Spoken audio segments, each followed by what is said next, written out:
12 patay, 18 sugatan sa landslide sa isang minahan sa Indonesia. At pelikulang Despicable Me 4 pumalo sa higit 120 million US dollars ang itinabo sa takilya. Si Joy Salamatin sa sentro ng balita. Hindi bababa sa 12 ang patay sa pagguho ng lupa sa isang iligal na minahan ng ginto sa Sulawesi, Indonesia. Kabilang sa mga ito ang ilang minero at residente sa lugar.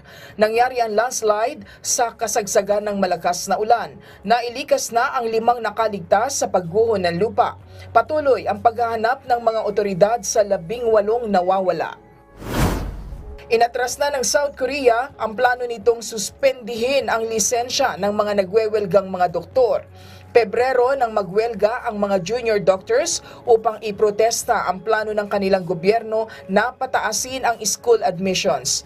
Plano ng South Korean government na magdagdag ng 10,000 doktor pagdating ng 2035 upang makasabay sa dumadaming populasyon ng mga matatanda sa kanilang bansa.